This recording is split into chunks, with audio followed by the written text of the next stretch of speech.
Within the space of just a few decades, the term sustainability has made an extraordinary rise to fame, going from the fringes to the mainstream, as it has become one of the defining features of 21st century reality. Today, the term sustainability encompasses a whole paradigm shift to our understanding of the world and our place within it. This new paradigm of sustainability is set to have a fundamental and pervasive effect on how we manage and design systems in the 21st century, as it will affect all aspects of our economy. This short film explores the ongoing transformation in the structure of our economies as a new form of sustainable economy emerges.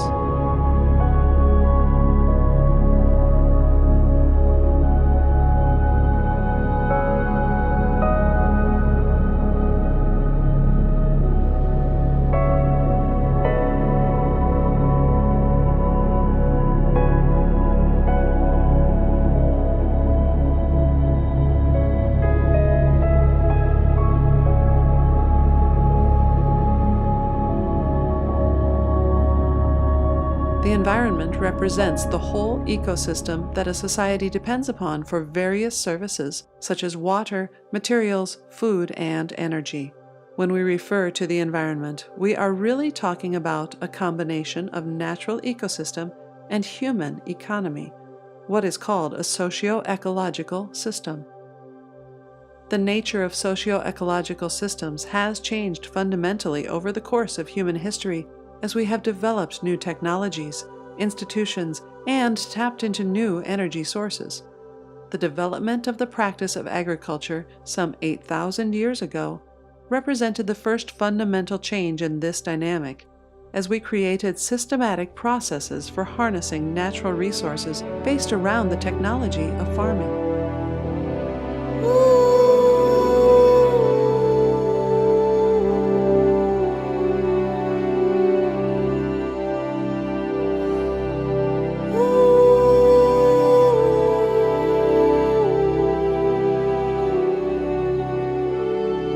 At this point in history, humans were dispersed across the continents, and the Neolithic Revolution was ongoing. The Neolithic Revolution was a fundamental change in the socio-ecological systems of the time, where the shift from hunting and gathering to agriculture led to permanent settlements, the establishment of social classes, the eventual rise of urban living, and large civilizations. Before the modern era, people were very much aware of their environmental limitations. Interactions within socio-ecological systems were local in nature. The majority of traditional societies are the net result of a long process of coevolution between a group of people and their natural environment, which created strong limitations to what was physically and biologically possible and what was not. The majority of people were small-scale subsistence farmers. Most of the agricultural production was for home consumption. Agricultural techniques were adapted to local environmental conditions. The amount of land that each family could cultivate was limited by the large amount of human or animal labor that was necessary for agriculture. For thousands of years, agrarianism formed the foundations to many civilizations that rose and fell around the world.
The rise of the modern era some 500 years ago in Europe, created the context for a whole new dynamic in the relationship between humans and their natural environment.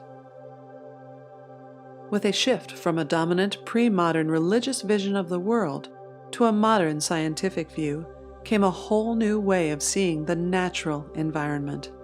This new scientific knowledge got directly applied to the engineering of our physical environment, giving rise to the explosive technological change that was the Industrial Revolution.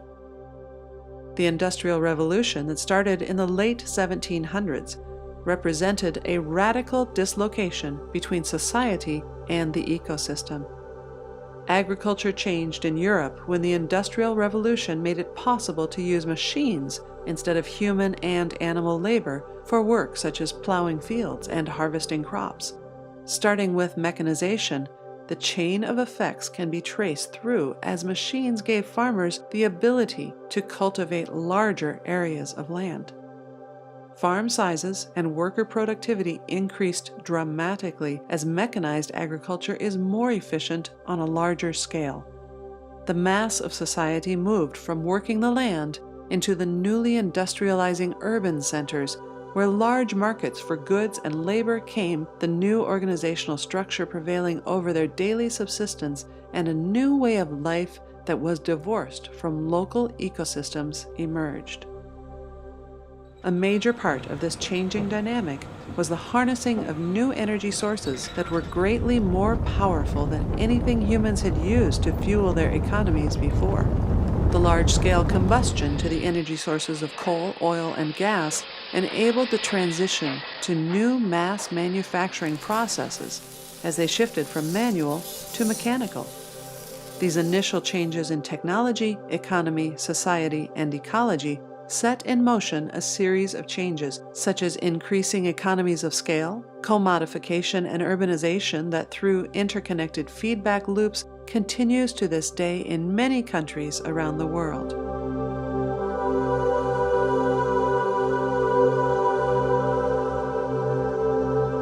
Although it is apparent that the Industrial Revolution ushered in an unprecedented global human impact on the planet, it has since been dwarfed by the extraordinary exponential growth of human economic activity that began in the mid-20th century.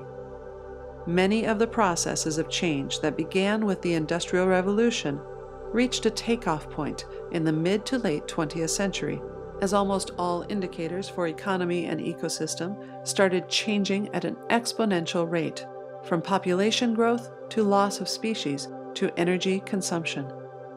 This great acceleration of economic activity has given birth to a new geological era that scientists call the Anthropocene, as human industrial activity has become the primary driver of changes within Earth systems. The Anthropocene represents a new form of socio-ecological system, one that is truly global in nature, with an unprecedented scale of alteration to Earth's core systems, such as overall biodiversity, climate, or ocean acidity.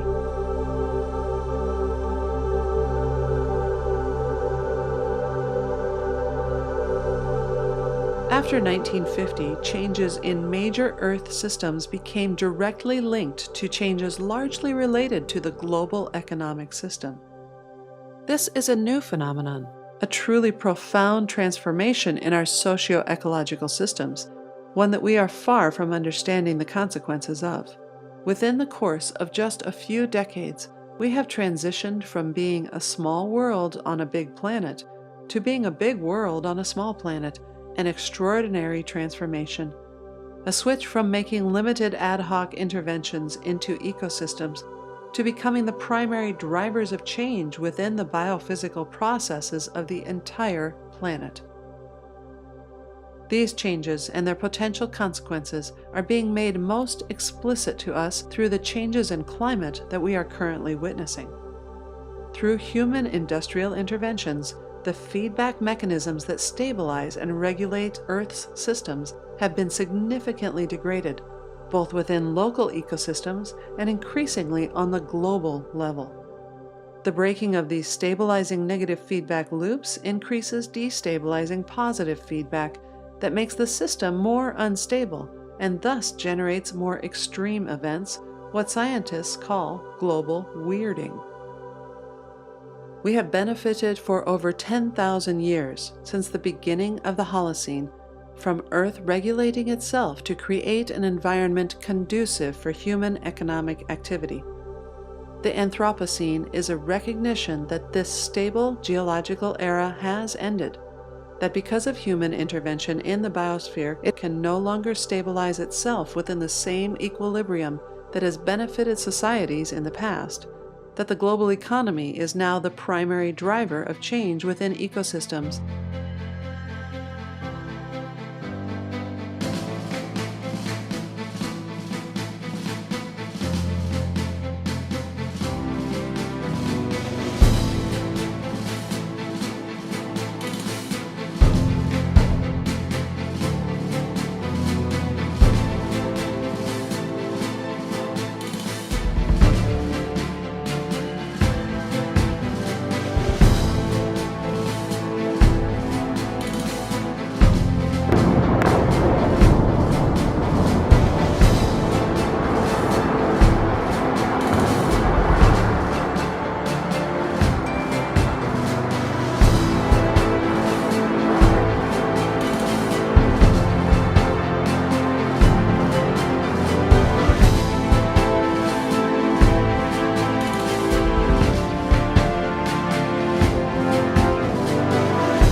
The name sustainability is derived from the Latin word sustinere, meaning to hold, and sustain, meaning to maintain or endure.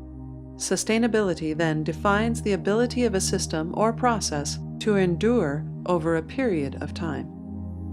How sustainable something is can be understood in terms of its overall efficiency, in terms of how effective the whole organization is at operating within its environment.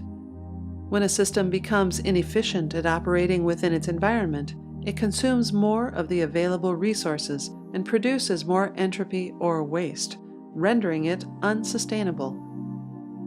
Sustainability is, though not a property of a thing. Things in isolation cannot be sustainable. Sustainability is more what we call an emergent feature of whole systems. It is not so much about the parts as how the parts work together to enable effective overall outcomes. For example, an electric car is not really sustainable if the power system it is running on imports coal from the other side of the planet to provide it with electricity. Or likewise, if we build an eco-home in the middle of suburbia where the inhabitants have to drive a long distance to do shopping or take their kids to the park, this again will not achieve sustainable outcomes, because we are simply optimizing individual parts without optimizing the whole.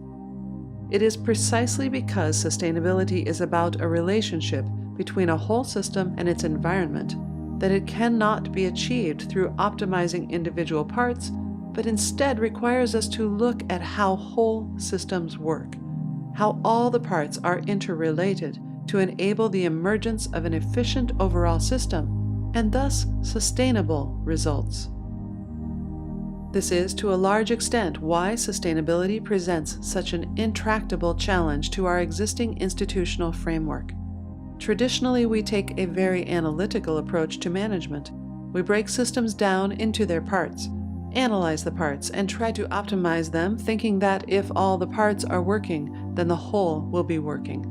In relatively simple systems, this kind of reductionist approach can work, but in something as complex as an entire economy or global supply chain, it comes to be more how the parts are interrelated into the whole that comes to matter. If we wanted to try and make a supply chain more efficient, we can only get so far by getting each business to optimize their activity in isolation before we need to look at the coordination across the whole supply network. Often when we focus solely on the parts, we simply shift problems to the whole organization, and because of that, we stay getting the same overall ineffective outcomes and unsustainable results. The industrial age management methods and institutional structures that we inherit today are designed to take an analytical approach, breaking problems down, solving the parts, and then putting them back together. Sustainability is, though, a complex and holistic challenge that is not amenable to this method. Although optimizing for the parts may be important in many circumstances, it is really designing and managing for the whole system that is ultimately required to achieve the end result of overall sustainability. Whether we are talking about sustainability with respect to the natural environment or with respect to social institutions, an unsustainable system is one where the value and integrity of the whole organization is being systematically depleted. All organizations require both effective parts and effective overall structures for integrating those parts into a functioning whole.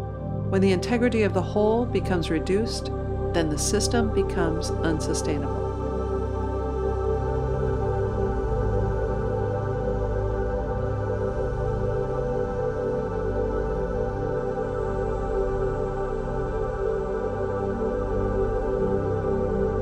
When the social capital within a society, the trust within the social bonds of the community, becomes depleted, it is only a matter of time before an event occurs creating a crisis that would have easily been resolved given a normal level of trust within the community. And this is the essence of sustainability. It is not a thing, it is the value and integrity of the whole organization that is required to maintain it over time. Whether this is the value of the social bonds within a society or the species diversity that forms the food web within an ecosystem, a sustainable system is one that is integrated into a functioning whole organization. We traditionally focus on the parts in an organization because they are much easier to touch, quantify, and manage, while the value in the connections that interrelates them into an effective whole typically cannot be touched or broken down into individual discrete parts, and is often much more difficult to quantify, making it difficult to manage through our traditional methods.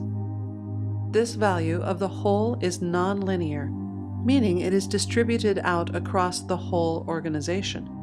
It is not one species that maintains the diversity within an ecosystem, it is all of them. It is not the closely knit bonds between people of a similar background that maintains a resilient multicultural society. It is more the distributed weak ties between people of different backgrounds that ensures the overall integrity of the community, its resilience and sustainability. It is this integrity of the whole ecosystem or society that represents the infrastructure or fixed capital that supports and enables it to operate effectively and provide people with the derivatives they value. And in managing such capital, one cannot look at and measure one single connection or one single creature. One has to look at all of them. This is the nature of nonlinear phenomena.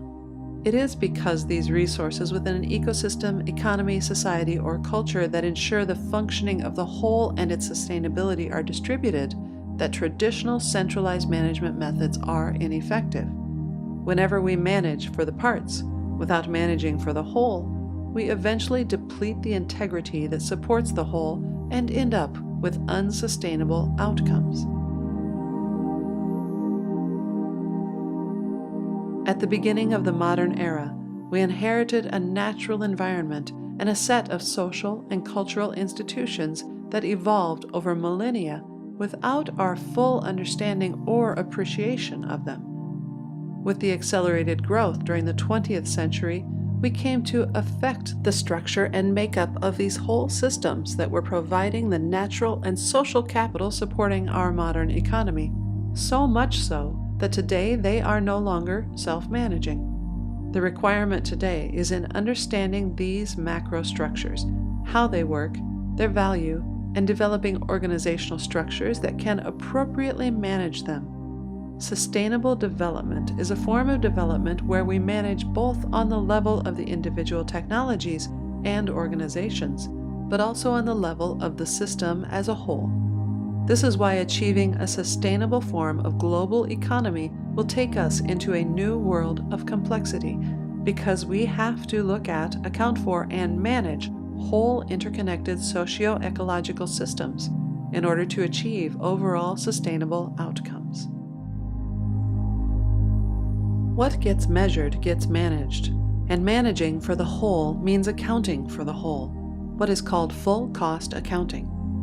Our traditional approach to macro-scale environmental management has been exercised through a top-down centralized model driven by government institutions and based on a paradigm of environmental conservation. But this is no longer relevant in an age when industrial activity has become an embedded part and central driver of change within virtually all ecosystems around the planet.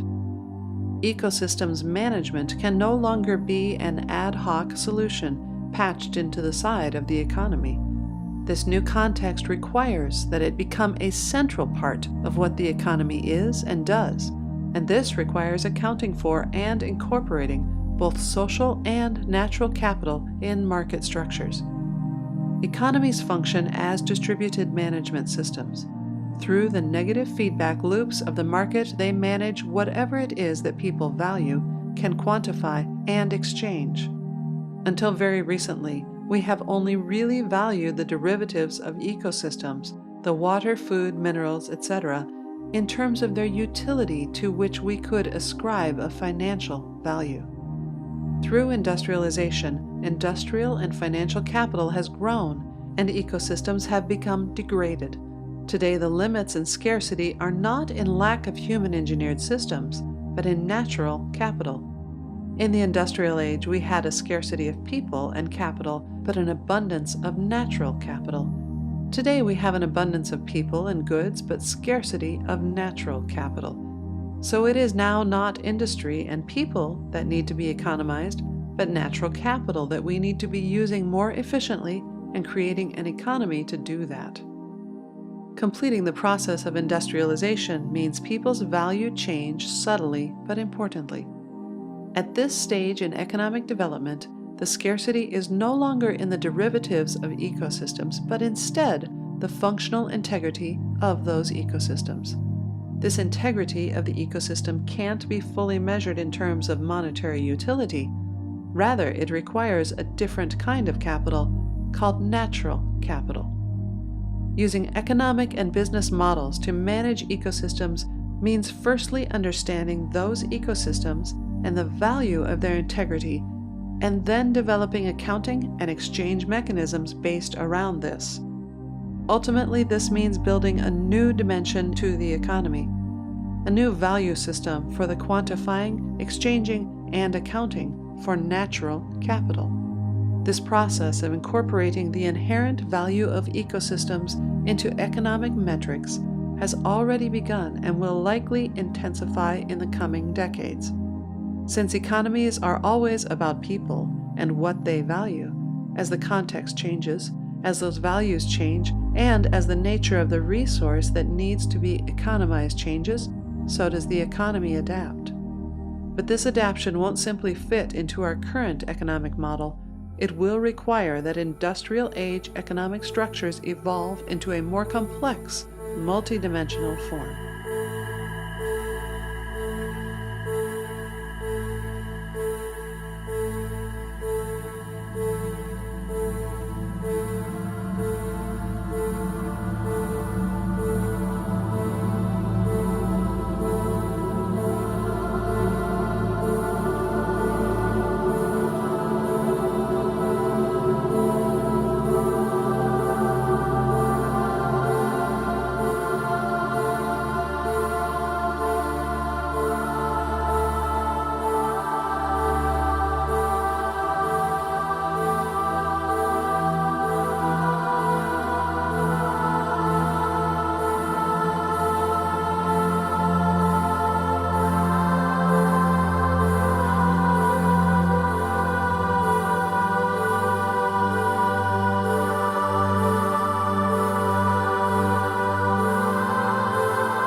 Managing for the whole means managing for the connections between things.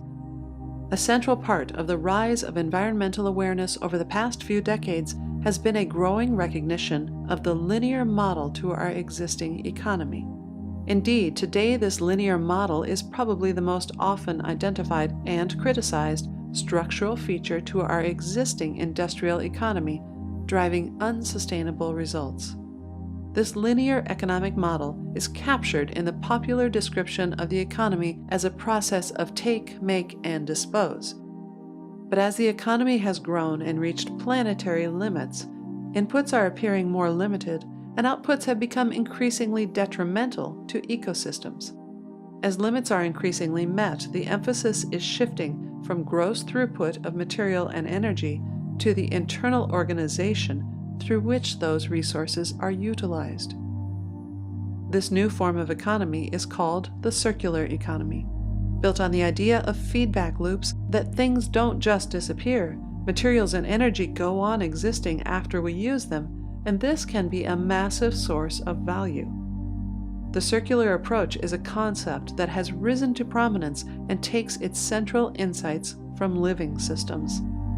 It considers that our systems should work like organisms, processing nutrients that can be fed back into the cycle. From this perspective, a sustainable economy is one without dead ends, with solutions in a sustainable economy built on closing loops between different energy and material flows and converting them into cycles. This nonlinear life cycle view to products and processes necessitates a more complex, holistic view of the systems we design and manage. One that looks for the synergistic connections, works with feedback loops and whole systems instead of discrete, one-off products.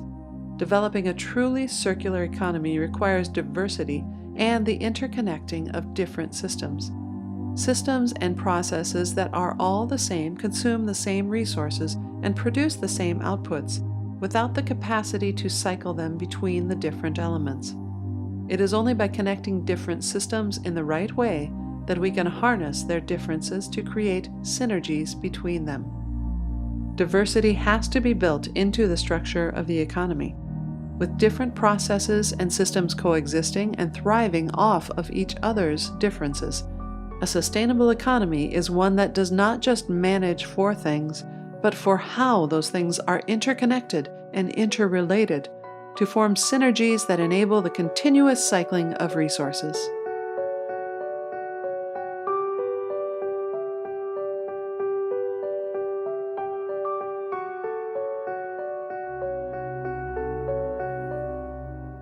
A sustainable economy is a dematerialized economy, where innovation is focused on delivering greater functionality with ever less material demand.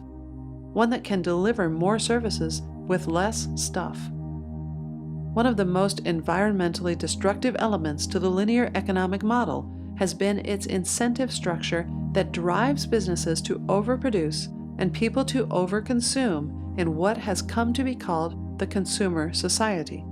The industrial model was based on the mass production of tangible products that were pushed out to end users. Mass production meant that companies had to sell en masse, which gave rise to mass marketing and the creation of a consumer culture that went global with globalization.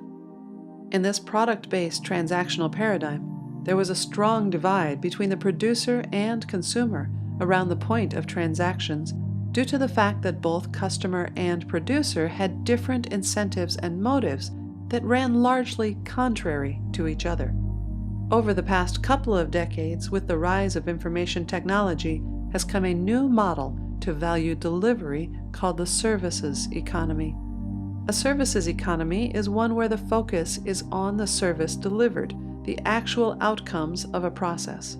It is based on the system's delivered functionality instead of the amount of resources consumed in the production of the product.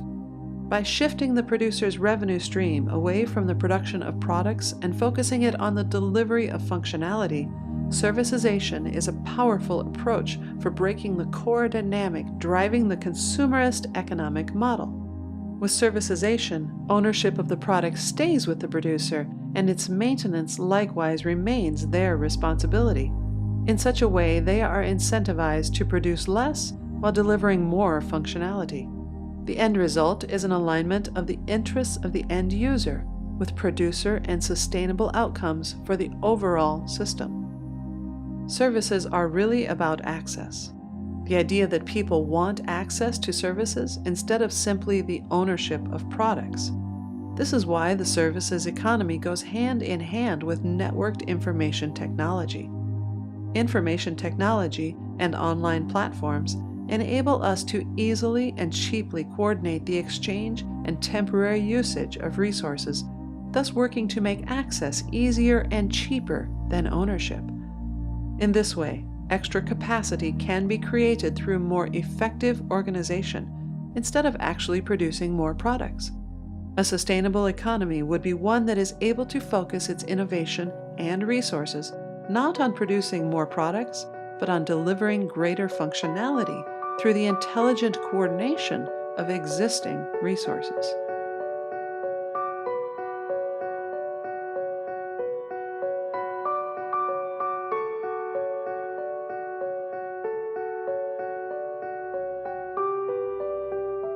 A sustainable economy would be one where we manage for the whole life cycle, where systems are adaptable and resilient, capable of evolving in response to major changes in the environment. Our economies have co-evolved with the natural environment over centuries and millennia. Many of our industrial systems are adapted to normal operating environments, but these normal environmental conditions may not be present in the future. The natural environment is changing in very profound, unpredictable, and most likely irreversible ways. Within this context, there is a manifest need to shift from systems that are optimized for efficiency within stable and predictable environments to those that have a much greater level of adaptive capacity, resilience, and are capable of evolving to meet new requirements. Whether we are talking about technology infrastructure or social institutions, The centralized systems of organization we developed during the Industrial Age are inherently static. They are built once and then go through a linear life cycle with limited capacity to renew themselves. They were not designed to evolve. The challenge of achieving a sustainable form of development is shifting the emphasis from discrete, one-off products to looking increasingly at how they can evolve through their full life cycle.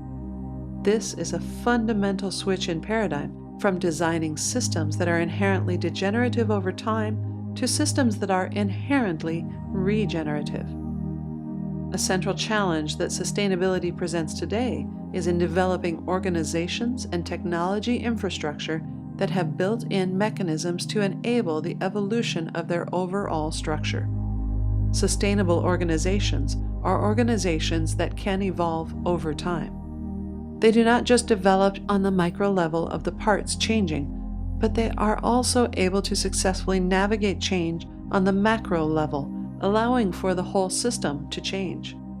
Responding to systemic change requires building evolutionary mechanisms into the fabric of organizations.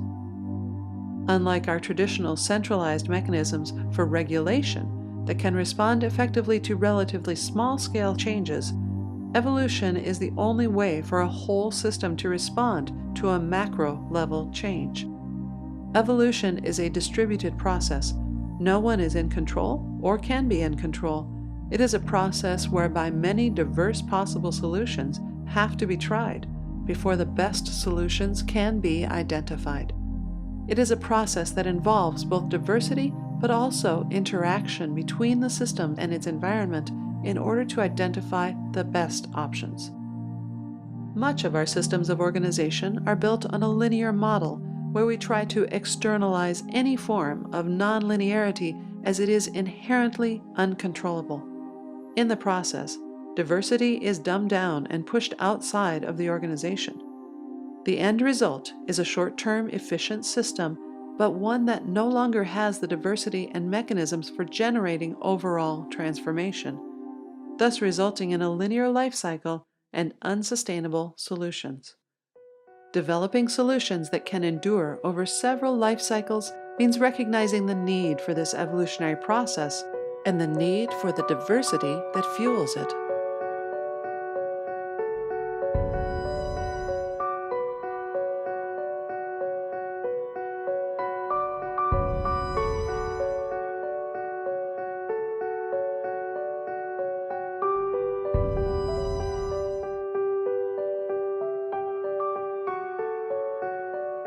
The challenges presented by the environmental crisis and sustainable development are of a kind that we have not seen before, and we do not currently have coherent solutions to. As a famous person once said, we can't solve problems by using the same kind of thinking we used when we created them. Traditional thinking, institutions, and management methods that created the sustainability crisis will not solve it. As such, the development of truly sustainable global economy would involve a transformation in the deep structure of post-industrial economies to exhibit new functional capabilities. One thing is for sure, though, the development of our socio-ecological systems will continue to evolve rapidly in the coming decades. Building this new form of sustainable economy will be a massively disruptive transformation, and there will be many surprises and pitfalls along the way, with many widely divergent outcomes remaining possible.